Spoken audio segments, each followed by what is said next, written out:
Hello friends, നമുക്കിന്ന് ചെറിയൊരു പരിപാടി ഉണ്ട്. നമുക്കിന്ന് ഗസ്റ്റ് ഉണ്ട്. നമ്മൾ അത് കാരണം ഇന്ന് അവർക്ക് നമ്മള് കപ്പയും ചിക്കനാണ് കൊടുക്കാൻ ഉദ്ദേശിക്കണേ. അപ്പൊ നമ്മള് കപ്പ വാങ്ങാനായിട്ട് ഇന്ന് പെരുവമ്പൂരിക്കാണ്. ഗസ്റ്റ് വേറെ ആരുമല്ല, പാറുവിന്റെ ആങ്ങളെയും വൈഫുമാണ്. അവിടെ പോയി കപ്പ വാങ്ങണത് കപ്പ കിട്ടാത്തോണ്ടൊന്നല്ല, നമുക്ക് നല്ല കപ്പ കിട്ടുമെന്നൊരു പ്രതീക്ഷ ഉള്ളതുകൊണ്ടാ.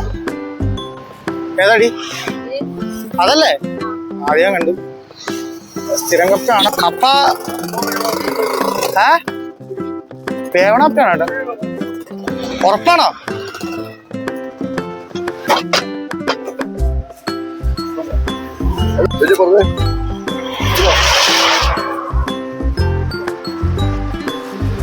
കപ്പ കിട്ടി. ഇനി വേവോന്ന് മാത്രം അറിഞ്ഞാൽ മതി.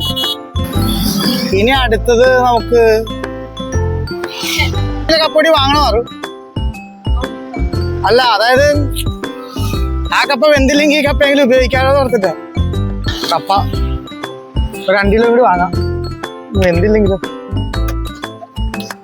തള്ള കൊണ്ടുവരുന്നേ.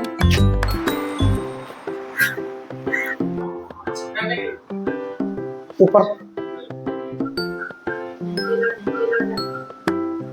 അത് ഇച്ചിരി ഓവറായി. 1.5 ചോട്ട ഇതോ.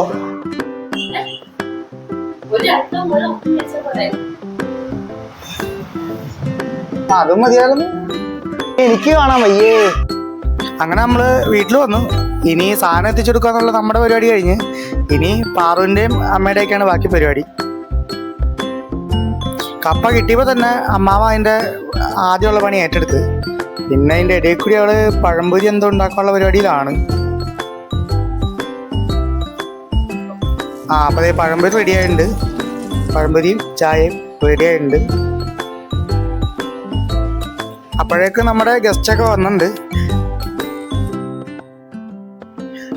പിന്നെ എൻ്റെ അളിയനും പെങ്ങളും വന്നു. പിന്നെ അതേ കുരുപ്പിൻ്റെ ചെറിയ നേരമ്പോക്ക് പരിപാടികൾ ഉണ്ടായിരുന്നു. അതൊക്കെ കണ്ട് ഞങ്ങൾ പരിപാടി അടിപൊളിയാക്കി. ഇതേ ഫുഡൊക്കെ കഴിച്ചിട്ട് അവർ പോകാനുള്ള പരിപാടിയിലാണ്. അപ്പം അങ്ങനെ ഇന്നത്തെ ഒരു വൈകുന്നേരത്തെ പരിപാടി തീർന്നു.